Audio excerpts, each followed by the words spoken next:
பல்லா, புரிந்தது பாகு. சேனைகள் கிராமத்தை அடைய நிச்சயம் நேரமாகும். அதற்குள் இந்த கிராமமே அழிந்து போய்விடும். தேவையான ஆயுதங்கள் அங்கே இருக்கிறது. நாம் சென்று அவர்களுடன் போர் புரியலாம். குரு நம்மை இங்கேயே இருக்க சொன்னார். ஆனால் ராஜமாதா நாம் வீரர்களாக மட்டுமல்ல, ஒரு சேனாதிபதி ஆக வேண்டும் என்றும் ஆசைப்பட்டார். இதை நாம் சரிவர கவனிக்காவிட்டால் பிரஜைகளின் உயிர்தான் போகும். அதற்கு ஏதாவது செய்தாக வேண்டும். நம்முடைய வீரம் எத்தகையது என்று குரு அவர்களுக்கு புரிய வைக்க வேண்டும். இதில் உன் அபிப்பிராயம் என்ன பலால தேவா? நிச்சயமாக இன்று இரவு அந்த கயவர்களின் ரத்தத்தை வைத்து மகிழ்மதிக்கு அபிஷேகம் செய்வோம்.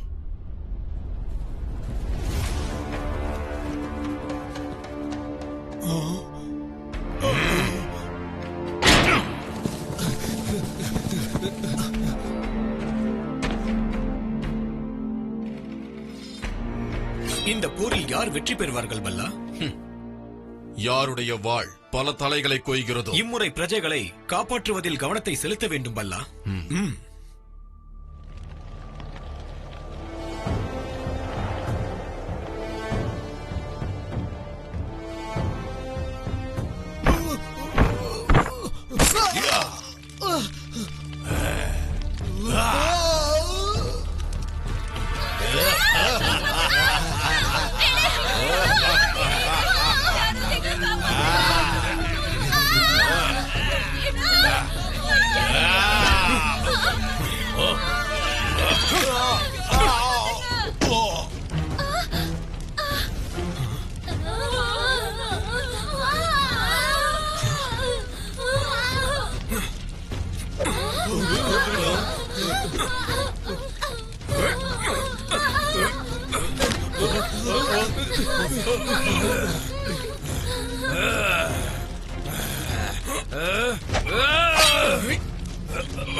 எங்களுடன் போர் புரிய பொம்மைகளுடன் வந்தீர்களா?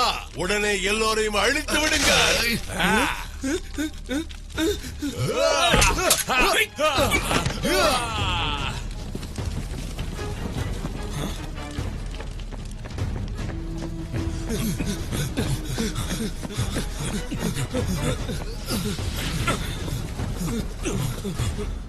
அந்த ஆயுதங்கள் பயிற்சிக்காக மட்டுமே.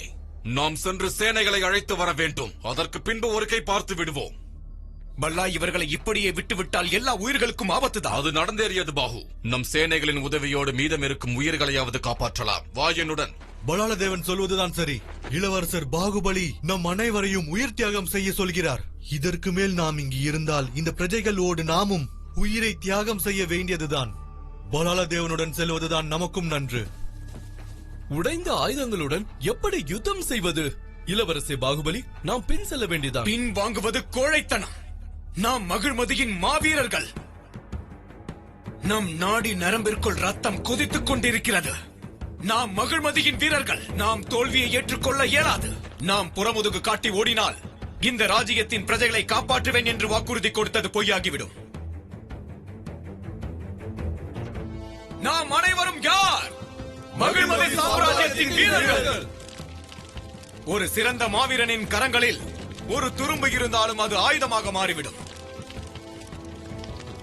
ஜெய் மகிழ்மதி! ஜெய் மகிழ்மதி!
மிகப்பெரிய தவறை செய்து விட்டாய். எங்களை யார் இங்கு அனுப்பி வைத்தார்கள் என்று தெரியுமா?